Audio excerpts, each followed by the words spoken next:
압도적 뉴스 콘텐츠 3프로 뉴스룸, 안녕하세요, 이주호 기자입니다. 안녕하세요, 권순우 기자입니다. 네, 자, 한 주를 시작하는 월요일입니다. 또 힘차게 여러분들의 퇴근길을 지켜드리겠습니다. 예. 자, 첫 번째 뉴스 헤드라인부터 한번 보여주세요. 첫 번째 뉴스 바로 전해드리겠습니다. 예, 이창용 총재가 네. 걱정이 많이 되나 봅니다. 아, 그래요? 사람들이 금리 인하를 기대할까봐 네. 기대하지 말라고 그냥 엄청 얘기하네요. 한국은행에서 오늘 그 연구조사 결과를 하나를 내놨는데 뭐냐면 기저효과를 물가 안정으로 오인하면 물가가 안정기에 들어가는 게 실패할 수도 있다는 한국은행의 그 연구 보고서가 하나 오늘 발간이 됐습니다. 자, 고물가 시대의 마지막 국면에서 자칫 부주의로 경계를 풀게 되면 물가 안정기로의 진입 자체가 실패할 수 있다는 그런 결과인데요. 오늘 한국은행이 내놓은 그 발표한 물가 안정기로의 전환 사례 분석과 시사점 보고서에서 역사적으로 물가 안정기 진입에 실패한 사례를 보면 보통 라스트 마일이라고 해서 우리가 목표에 이르기 직전 최종 구간에 부주의가 인한 경우가 다수였다라고 얘기를 했습니다. 지금은 이제 물가 거의 다 잡혀간다라는 네. 이야기들이 좀 나오고 있는 때잖아요. 이때 자칫 잘못하면 실패한다는 이야기를 하고 있는 겁니다. 근데 타이밍이 참 네. PC가 금요일 날 2.9%가 나왔잖아요. 잘 나왔죠. 그러니까 이게 확실히 물가가 잡히는 것 같은 모양새인데 네. 한국은행이 이 리포트를 쓸 때는 PC를 보고 쓴 건 아니잖아요. 그럼요. 네. 그러니까 그 전에 미리 쓰고 있었을 건데 네. 타이밍 참 기가 막힌 것 같습니다. 정말 그렇습니다. 자, 그 역사적으로 실패했던 사례들을 한번 화면으로 준비했습니다. 왼쪽에 있는 그림을 보시면요, 1973년 미국의 사례와 그리고 1974년 프랑스의 사례, 뭐 비슷한 기간에 그리스와 덴마크 사례를 보시면 물가가 이제 좀 피크를 찍고 잡혀가는 듯하다가 다시 올라가는 그런 현상들을 보실 수가 있는데요. 이럴 때의 공통점들이 바로 그거였다는 겁니다. 야, 이제 물가 잡혔다라고 생각을 해서 그때 좀 안심하고 통화 완화 기조로 이제 바꾸게 되니까 결국 다시 물가가 올라갔던 사례들을 분석을 한 겁니다. 반면에 성공 사례를 보면요, 통화 긴축이 상당 기간 일관되게 시행됐을 뿐만 아니라 금융 외환 실물 거시 등 이 경제 안정을 위한 정책적 노력이 동반되었을 때, 다 같이 힘을 썼을 때 그때 통화 정책과 물가 안정에 성공을 했다라는 보고서를 내놓은 겁니다. 그리고 또 하는 보고서에서는 물가 안정기 진입에 성공한 사례들을 분석할 결과 평균적으로 물가가 충격 전 수준으로 돌아가는데 한 3.2년 정도 걸렸다고 합니다. 그래서 이런 것들을 봤을 때 우리가 너무 섣불리 금리 인하에 대한 기대감을 갖는 것이 약간의 좀 오류가 있을 수도 있겠다는 생각이 들었고요. 특히 이제 FOMC가 오는 2월 1일에 예정돼 있지 않습니까? 그리고 여전히 3월 금리 인하에 대한 기대감이 50% 가까이 되는 상황이다 보니까 이제 과거 사례도 봤던 것처럼 통화 긴축이 일관되게 상당 기간 진행됐을 때 성공했다는 사례가 상당히 좀 의미가 있어 보입니다. 그래서 이번 금리 인하에 대해서 너무 빠르게 섣불리 기대하는 것은 우리에게도 별로 좋지 않을 것 같다라는 생각이 좀 듭니다. 지금 이주호 기자 마이크가 좀 울리나요? 안 울리나요? 네. 예. 그럼 진행 계속하겠습니다. 저에게는 물가를 잡으려면 진짜 곡소리가 나야 된다. 이렇게 곡소리 나기 전에 금리 인하를 하게 되면 또 물가가 그렇죠. 다시 올라온다라는 얘기인 것 같아서 지금보다 조금 더 힘들어야 될 거다. 뭐 이런 얘기로 들리기도 하네요. 근데 주구장창 정말 고금리가 장기간 지속될 것이라는 이야기는 한은에서 계속 해주고 있는 상황이잖아요. 근데 그 이전의 사례를 보면은 물가 못 잡은 사례만 지금 보여줬는데 네. 보통 금리를 내리는 시점에 경기가 부러지는 경우를 되게 많이 보여줬어요. 그러니까 경착륙한 경우가 되게 많거든요. 네. 그래서 정말 아슬아슬한 네. 경계선이 어디일까? 그렇죠. 연착륙을 하면서 이게 물가는 잡히는 네. 그런 진짜 그 운용의 묘를 한국은행이 잘 조율해 나갈 수 있을지. 근데 결국은 또 미국장 보고 가겠죠. 미국 그렇죠. 금리를 낮추는 거 보고 갈 거기 때문에 그런 부분들을 또 미국에서 잘해줘야 되겠죠. 그러니까 우리나라는 또 외환 시장의 움직임도 있다 보니까 그냥 뭐 우리만 나홀로 할 수는 없는 상황이죠. 네. 알겠습니다.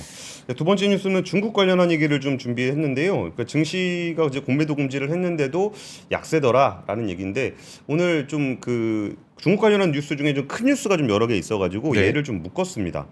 일단은 오늘부터 중국의 보호예수 주식 대여가 중단이 됐습니다. 네. 이 얘기는 뭐냐면은 뭐 대주주 주식 같은 경우는 못 파는 주식들 있잖아요. 네.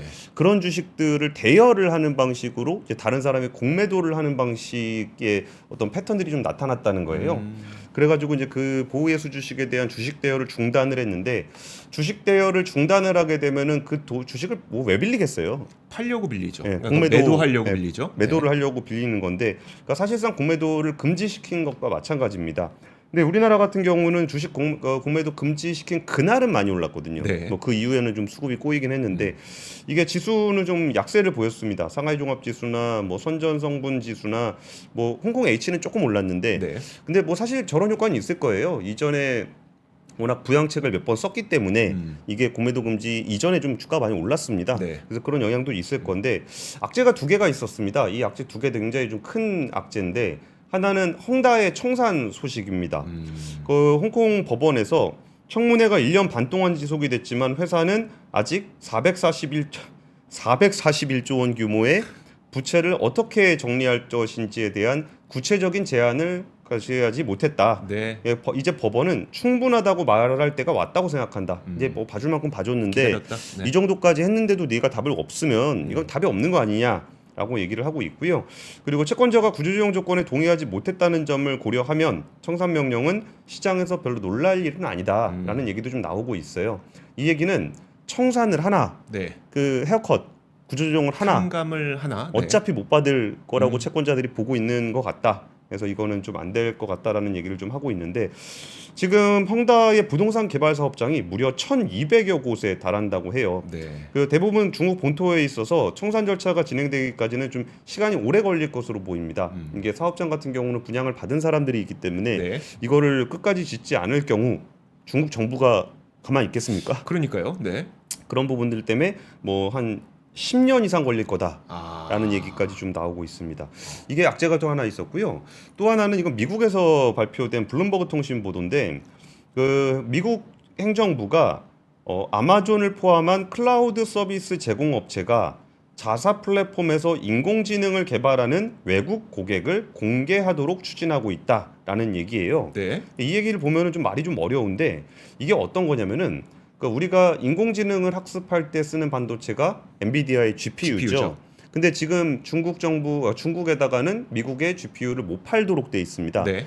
그러면 중국 업체들 같은 경우는 인공지능을 학습을 시키려면은 엔비디아 GPU를 사와야 되는데 못 사오는 상황이 되잖아요. 네. 그러면 우리가 서버를 사지 않고 서버를 쓰는 방식이 바로 클라우드 서비스를 클라우드죠. 이용하는 거죠. 네.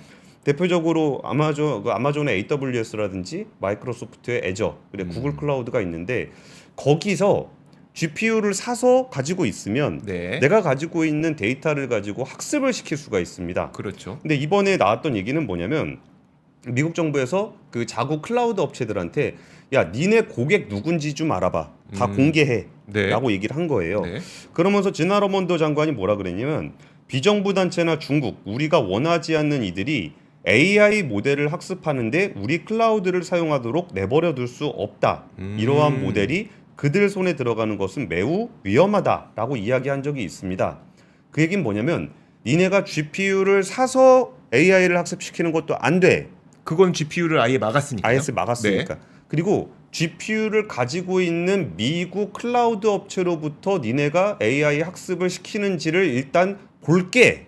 그래서 공개하라. 예, 볼게. 아. 그러면 보고 나면 보고 나면 아이고 뭐 잘하는구나, 라고 열심히 하고 있구나라고 얘기하진 않을 거 아니에요. 그렇죠. 네. 그러다 보니까 결국은 중국 업체들이 인공지능을 미국 클라우드를 활용해서 학습시키는 것까지 막기 위한 초석이다라고 좀 해석이 되고 있는 거예요. 근데 결국 중국 입장에서는 본인들이 GPU를 확보할 수 있으면 예. 본인들 자료로 본인들 데이터로 학습을 시킬 텐데 예. GPU를 그러니까 GPU를 확보할 수 없으니까 결국 클라우드에 있는 데이터를 갖고 본인들이 학습한다는 거잖아요. 클라우드 데이터가 중요한 게 아니라 네. 클라우드에 있는 반도체, 인공지능 반도체, GPU. 네, 네. 그러니까 데이터는 자기 데이터로 하면 되는데 아, 이렇게 학습시킬 때 이렇게 뭐 일반적으로 작은 연구소 같은 경우는 직접 GPU를 살 돈이 없으니까 그렇죠. 그러면 클라우드 그래서 걸로. 이용료를 내고 쓰거든요. 네. 근데 뭐 데이터야 중국은 뭐 중국 데이터 많으니까 네. 그걸로 하면 되는데 반도체가 없잖아요. 그래서 그 반도체를 활용해서 학습시키는 것을 일단 보겠다라는 겁니다. 이런 걸 보면은 와, 진짜 다 막으려고 그러는구나. 네. 물론 여기서 뭐 몇 가지 방법들이 있긴 합니다. 예를 들어 중국이 아닌 제3국에다가 네. 그 데이터 센터를 만들어서 제3국이 GPU를 사서 하는 경우는 어떻게 할 것인가 뭐 이런 뭐 예를 들어 싱가포르, 싱가포르에다가 네, 중국이 돈을 내고 네, 그러니까 데이터 센터를 만들었어요. 데이터 센터는 홍콩 그러니까 싱가포르 회사가 만드는데 네. 거기에 돈을 뭐 중국이 댄다거나 네. 그 다음에 야 니네 GPU 학습 쓰는 거 GPU는 우리가 몇 %는 우리가 쓸게 뭐 이런 식으로 하는 방법도 있긴 하겠죠. 네. 근데 그 방법이 나오면 또 또 막으려고. 막을 수도 있는데 1차적으로는 지금 많이들 활용하고 있는 그러니까 여기 나온 얘기로는 틱톡이라든지 이런 데가 AI 기술이 꽤 좋아요. 네. 그러니까 그런 AI 기술들을 우리가 좀 잘 알려지진 않았는데 우리가 일반적으로 라지 랭귀지 모델을 하고 있는 뭐 오픈 AI라든지 뭐 마이크로소프트 그리고 구글 이런 데만 바라보고 있지만 네. 중국도 인공지능에서는 라지 랭귀지 모델이 거의 한 40여 개 정도 되는 것으로 알려져 있거든요.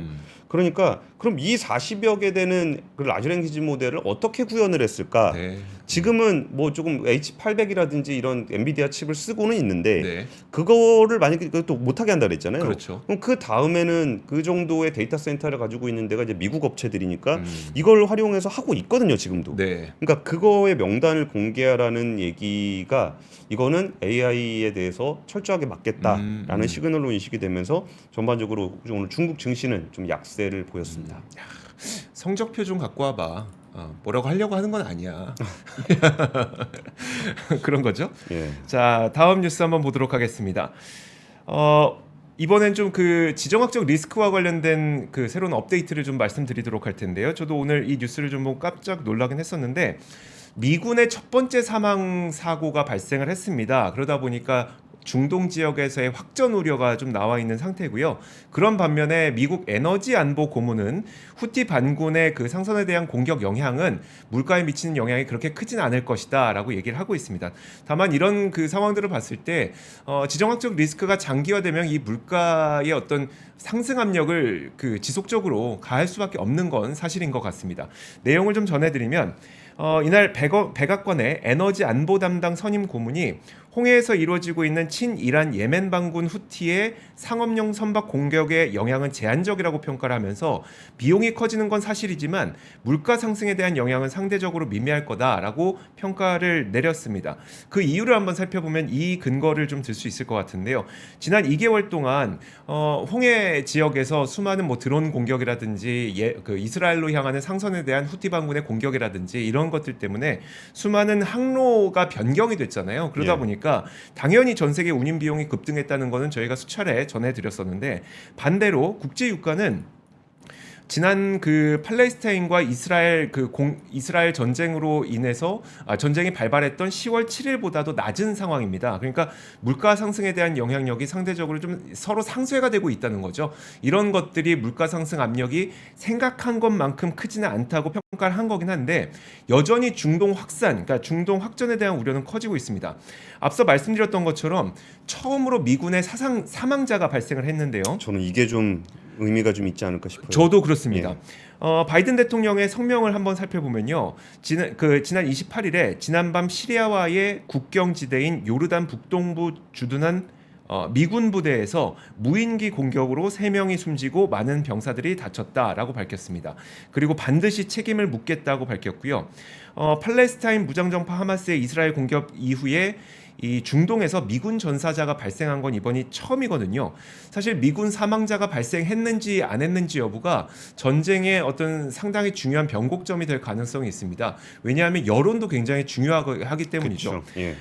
그런데 이제 미국이 세계 최대 원유 생산국이 되고 유가 상승이 예전처럼 아주 급격하게 발생하고 있지는 않습니다만 최근에 이런 뉴스가 발생하면서 다시금 유가, 그러니까 WTI가 기준으로 그 서부 텍사스산 원유 유가는 다시 $78 수준까지 올라왔거든요.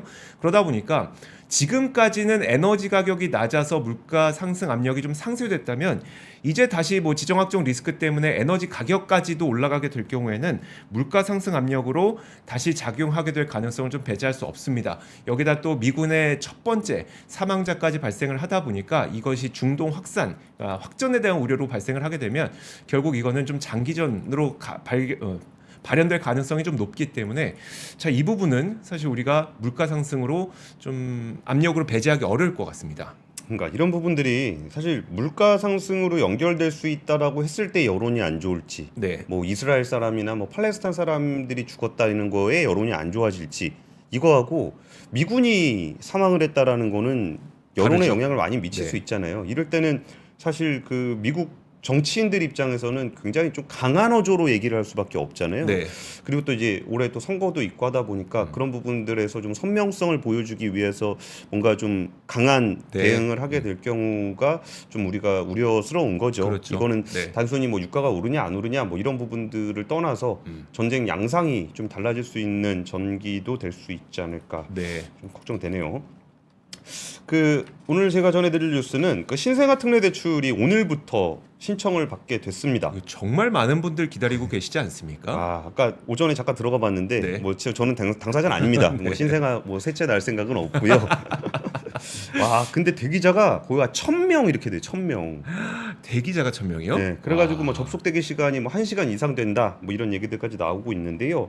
사실 신생아 특례 대출에 뭐 관심이 있으신 분들은 굉장히 뜨겁게 관심을 가지시고 가지 없는 분은 뭐 나는 애 안 낳을 건데 네. 이미 다 네. 낳는데 뭐 네. 이런 생각도 갈 건데 일단 거의 1%대 그 낮으면 거의 한 1.2%뭐 이렇게까지도 된다고 하더라고요. 이거는 1.6 정도? 예. 이 정도 금리는 제로 금리 때도 보기 힘들었던 금리 아닙니까? 맞아요. 그러니까요. 그러니까 네. 여기서도 그 신생아 그 워낙 출산율에 대한 걱정들이 좀 많다 보니까 이런 게 나온 것 같은데 이게 대출 조건도 보면은 대출 기간은 최장 30년이고요. 네. 대출 대상이 2년 내에 출산한 무주택 세대주와 여기서 제가 좀 제일 크게 보는 거는 무주택 세대주는 집을 사야 된다라는 부담이 있습니다. 네. 근데 1주택 세대주가 포함이 됩니다.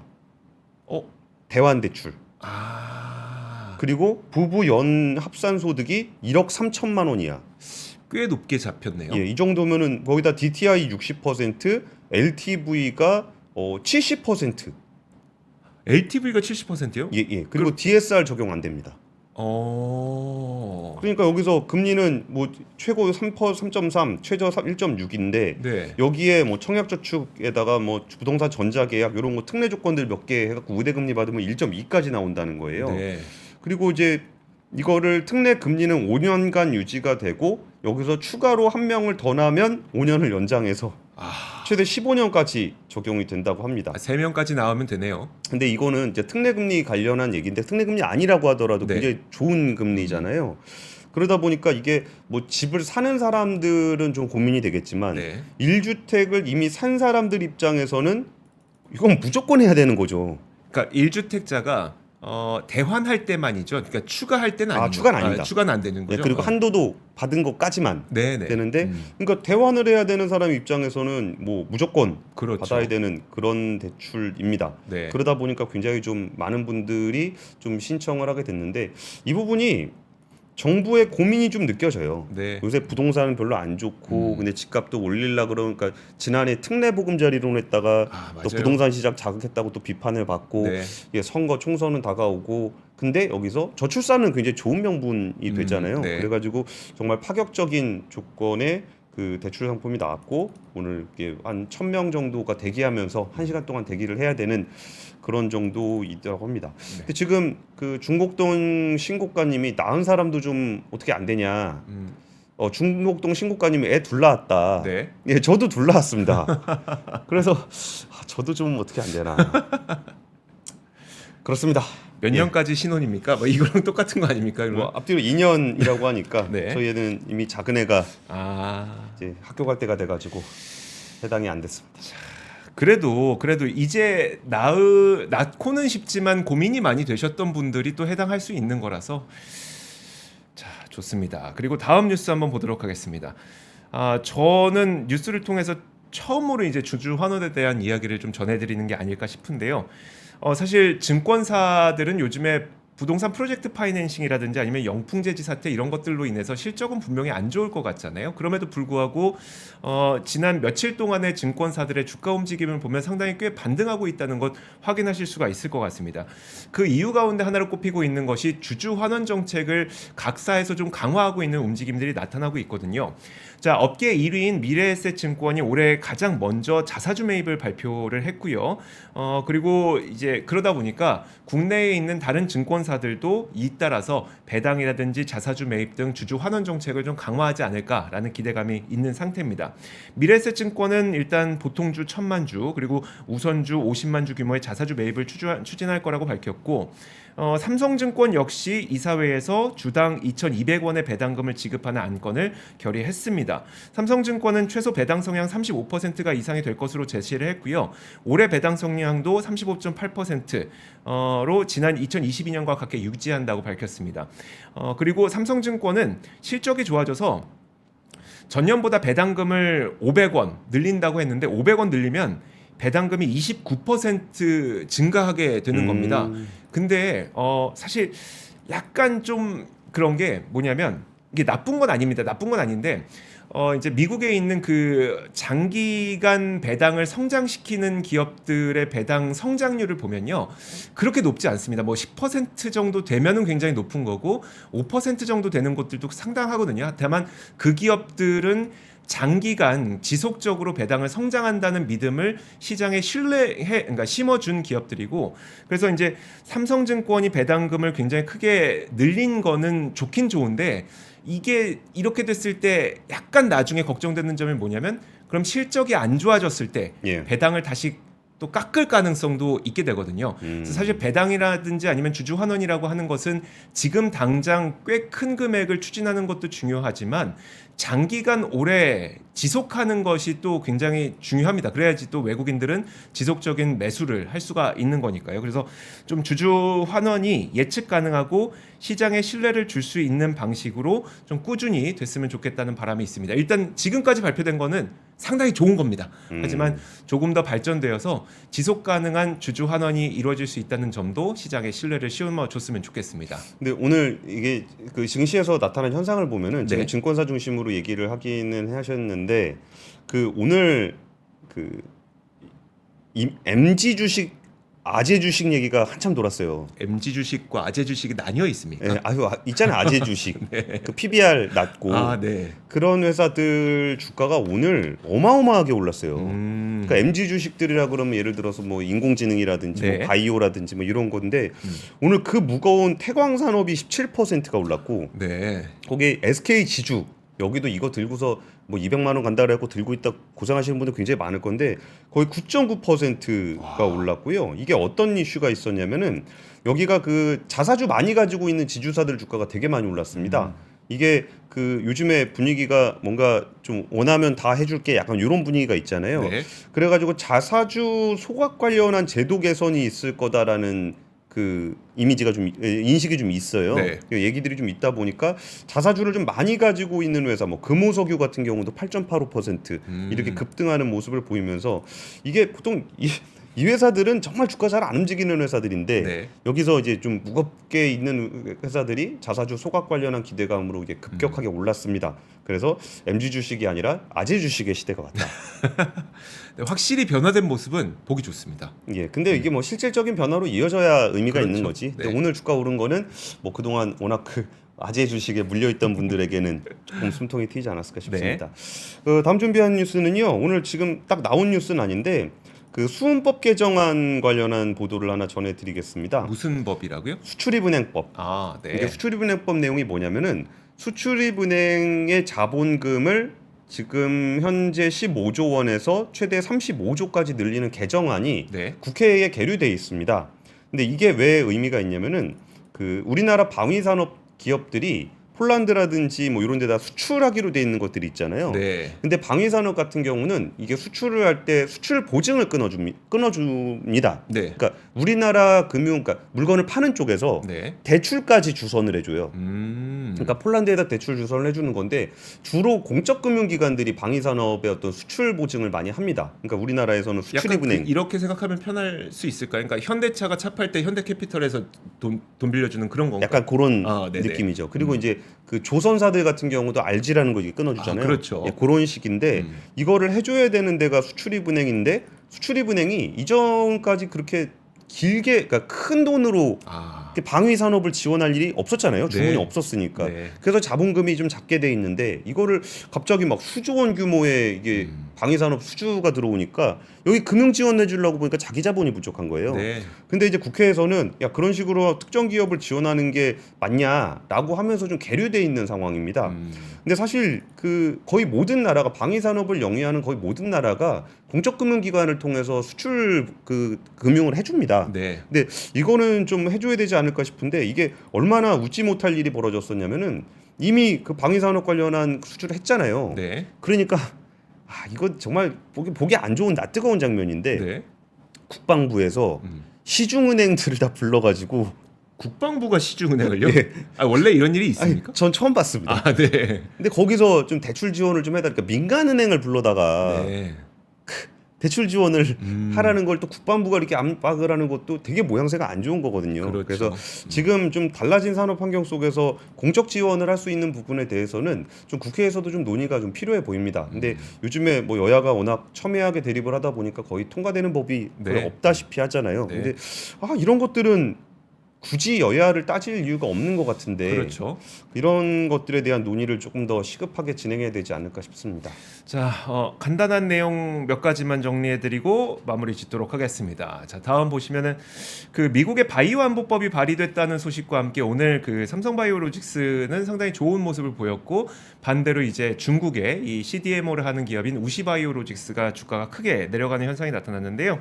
지금 그 마이크 갤러거 미 하원 의장이 중국의 바이오 기술 기업이 군사 정보기관과 협력해서 미국의 안보를 위협하고 있다라는 근거로 바이오 안보법을 발의했다고 합니다. 이 소식이 화면 함께 보시면요, 우시바이오로직스의 주가를 아주 급락시키는 현상을 만들게 됐는데 바로 이 지점입니다. 가운데 보이시는 급락하는 지점 보이시죠?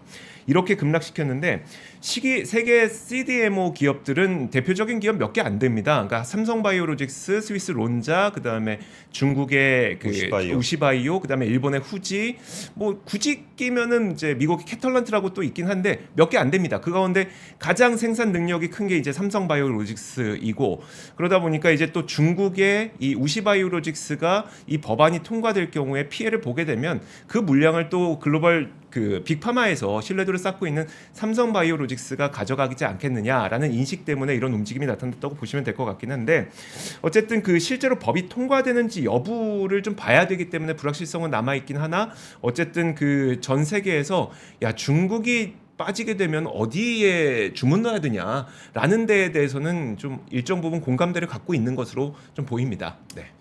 좋은 소식이네요. 여기까지 하시죠. 네, 그러시죠. 자, 그러면 3프로 뉴스룸은 여기서 마무리를 짓도록 하겠습니다. 저희는 내일 오겠습니다. 고맙습니다. 감사합니다. 장 시작 전부터 종료까지 쏟아지는 수많은 뉴스와 정보들. 이 중에서 어떤 것이 투자에 정말 도움이 되는 정보일까요? 3프로의 증시 셔터맨 박근영 마스터가 직접 정보를 선별하고 투자의 힌트를 드립니다. 시간도 아끼고 투자 아이디어도 얻는 시간, 박근영 부장의 마켓 힌트와 함께 하세요. 자세한 사항은 3프로TV 앱과 홈페이지를 확인하세요.